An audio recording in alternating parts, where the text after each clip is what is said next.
سلامونه دوستانو، خدای دې وکړي چې ټوله جوړه او روغ اوسئ. بعضې دوستانو پوښتنه کړې وه چې موږ څنګه کولی شو چې په انګلیسي ژبه یو ویډیو چې وي هغه په پښتو د پښتو ترجمې سره ولیدلی سو.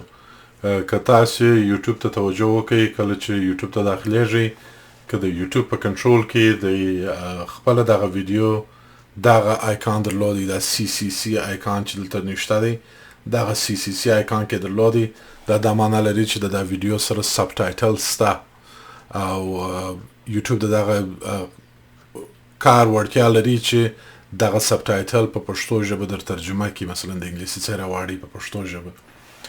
مثلا که دغه ویډیو چالانه کړو، زه به ویډیو چالانه کړم، مګر اواز مې بند کړی دی د دې لپاره چې په دا ویډیو کې مداخله ونه کړي اوازه.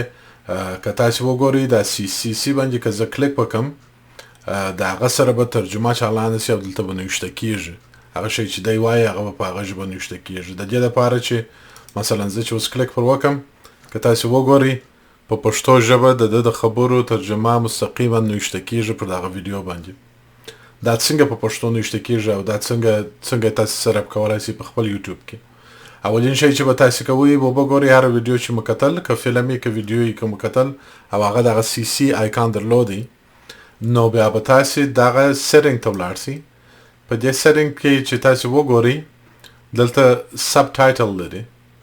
پر سب ټایټل باندې چې کلیک وکړئ، سب ټایټل دوه آپشنه لري. تاسې کولی سئ چې هغه آف کړئ چې هیڅ نه وي، او یا کولی سئ چې یو ژبه انتخاب کړئ. اصلا په اتومات صورت سره هغه انګلیسي راځي. پر دې باندې چې کلیک وکړئ، نو تاسې به ورته ووایاست چې زه غواړم چې دا په یو بله ژبه راته ترجمه کړي. د انګلیسي څخه به دغه آرو ټرانسلیټ آپشن واخلئ. پر دې باندې چې مو کلیک وکړئ، هغه ژبې چې دی ترجمه کولی سي، د هغو لیست به تاسې ته در ښکاره کړي. په دې لیست کې به پښتو پیدا کړئ. د پی په سیکشن کې پښتو سته. پر پښتو باندې چې مو کلیک وکړئ، دغه ترجمه په خپله اتومات په پښتو کېږي. هغه شی چې هغه نفر وایي یا هر شی چې په د ویډیو اواز یې، هغه ستاسې دپاره په پښتو ژبه ترجمه کېږي. نو خدای دې وکړي چې دا ویډیو مو په درد خوړلي. توجه وکړئ د یوټیوب ویډیوګانو ته، که هغه CC آپشن ولري، دغه CC آپشن تاسې آنولی سئ او آفولی سئ. چې آن یې، هلته به ترجمه ورسره راځي. که بیرته کلیک پر وکړم، آف کېږي، هغه ترجمه ایسته کېږي.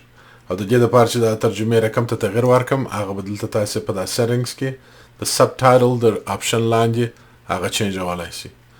ډېره مننه، خدای دې وکړي چې جوړ او روغ اوسئ.